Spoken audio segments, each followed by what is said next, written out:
దేవుడి నామానికి స్తోత్రములు. ఈ ఉదయకాల సమయంలో మీ అందరికీ కూడా నా హృదయపూర్వకమైనటువంటి వందనాలు తెలియజేస్తున్నానండి. ఈ దినము దేవుడు మాట్లాడుతున్నటువంటి మాట, దేవుని స్తుతించుడి, ఎల్లప్పుడూ దేవుని స్తుతించుడి.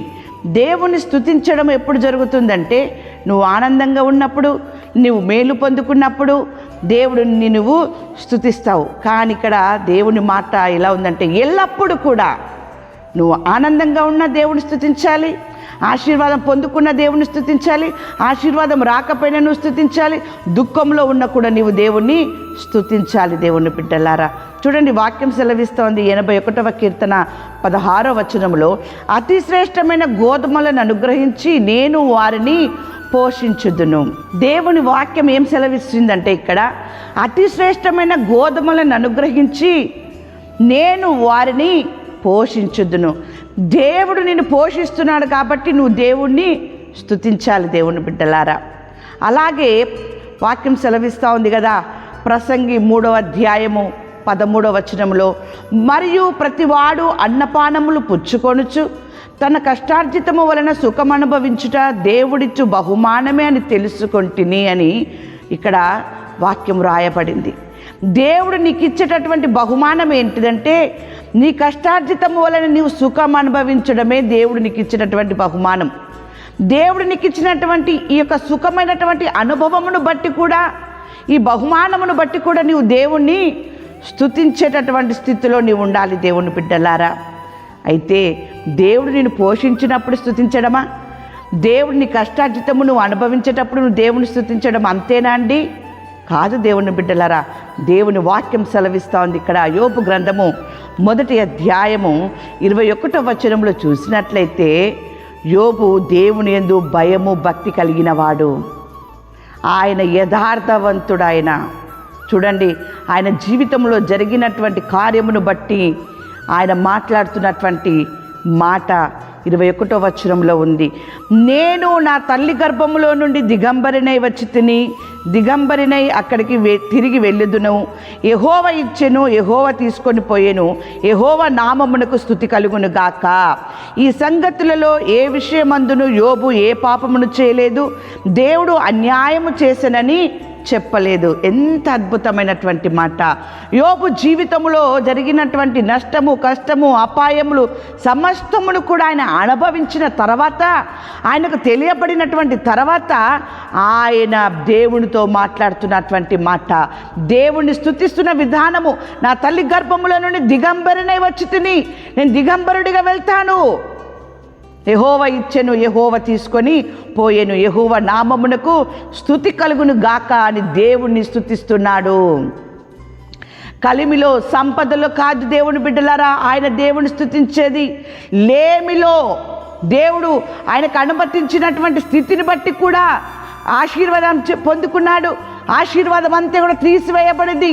బహుభయంకరమైనటువంటి దుఃఖముల వేదనలో ఉన్నప్పటికీ ఆయన నోట దేవుణ్ణి స్తుతించడము తప్ప ఇంకా వేరే మాట రాలేదు. ఉదయకాల సమయంలో నీవు దేవుణ్ణి స్తుతించడానికి నీకు ఆశీర్వాదమే కావాలా? నువ్వు దేవుణ్ణి స్తుతించాలంటే, నువ్వు దేవుణ్ణి ఆరాధించాలంటే, నువ్వు దేవుణ్ణి గణపరచాలంటే నీకు పోషణ ఇస్తే సరిపోతుందా?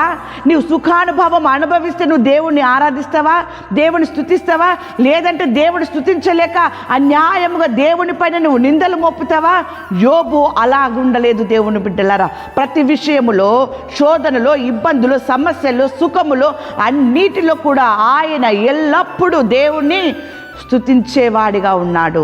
ఆ రీతిగా నీవు ఉన్నప్పుడు యోబు పొందుకున్న ఆశీర్వాదాన్ని, పోగొట్టుకున్న ప్రతి దాన్ని కూడా నీవు పొందుకుంటావు. దేవుని వాక్యం సెలవిస్తూ ఉంది కదా ఇక్కడ, ద్వితీయోపదేశకాండం 26వ అధ్యాయము 19వ వచనము, తాను సృజించిన సమస్త జనముల కంటే నీకు కీర్తి, ఘనత, పేరు కలుగునట్లు నిన్ను హెచ్చించుదునని ఆయన సెలవిచ్చినట్లు నీవు నీ దేవుడైన యెహోవాకు ప్రతిష్ఠిత జనమై యుందువనియు యెహోవా ఈ దినమున ప్రకటించెదను. ఎంత చక్కని మాట! నీవు దేవునికి ప్రతిష్ఠిత జనముగా ఉండాలి, ఆరాధించేటటువంటి జనముగా ఉండాలి, దేవుణ్ణి స్తుతించే జనముగా ఉండాలి. నీ స్థితిగతులు మారినా, నీ పరిస్థితులు ఎలా ఉన్నా, ఎల్లప్పుడూ కూడా నువ్వు దేవుణ్ణి స్తుతించే రీతిగా నీవు ఉన్నప్పుడే నీవు దేవునికి ప్రతిష్ఠితమైనటువంటి జనముగా, బిడ్డగా, కుమారుడిగా కుటుంబముగా నీవు ఉంటావు. దేవుని బిడ్డలారా, దేవుని వాక్యం సెలవిస్తూ ఉంది కదా. ఇక్కడ దావీదు మాట్లాడుతున్నటువంటి మాట సమూయేలు 2వ గ్రంథము 7వ అధ్యాయము 29వ వచనములో, దయచేసి నీ దాసుడనైన నా కుటుంబము నిత్యము నీ సన్నిధిని ఉండునట్లుగా దానిని ఆశీర్వదించుము. యెహోవా నా ప్రభువా, నీవు సెలవిచ్చి ఉన్నావు, నీ ఆశీర్వాదము నుండి నా కుటుంబము నిత్యము ఆశీర్వదింపబడును గాక అని. ఎంత చక్కని మాట అండి. దేవుని ఆశీర్వాదము నీ పైన, నీ కుటుంబం పైన నిత్యము ఉండాలి అంటే లేమిలో కలిమిలో కూడా నువ్వు ఎల్లప్పుడూ కూడా నువ్వు దేవుణ్ణి స్తుతించేవాడిగా, నువ్వు దేవుణ్ణి ఆరాధించేటటువంటి వారిగా మీరు ఉన్నప్పుడు దేవుడు మీ జీవితంలో ఇలాంటి ఆశీర్వాదమును మీకు అనుగ్రహింపజేస్తాడు. ఈ ఉదయకాల సమయంలో దేవుడు మీతో మాట్లాడుతున్నటువంటి మాట యెషయా గ్రంథము 60వ అధ్యాయము 20వ వచనములో, యెహోవాయే నీకు నిత్యమైన వెలుగుగా ఉండును, నీ దుఃఖ దినములు సమాప్తములగును. దేవుని బిడ్డలారా, దేవుడు నీ దుఃఖ దినములని సమాప్తములగే రీతిగా నిన్ను నీ కుటుంబాన్ని ఆశీర్వదిస్తూ ఉన్నాడు. యోబు యొక్క దుఃఖ దినములు సమాప్తములైనవి. ఆ రీతిగా యోబు స్తుతించినట్టుగా ఎల్లప్పుడూ నువ్వు దేవుని స్తుతించినట్లయితే ఈ వాగ్దానము నీ పట్ల, నీ కుటుంబం పట్ల నెరవేరబడును గాక. ఆమేన్.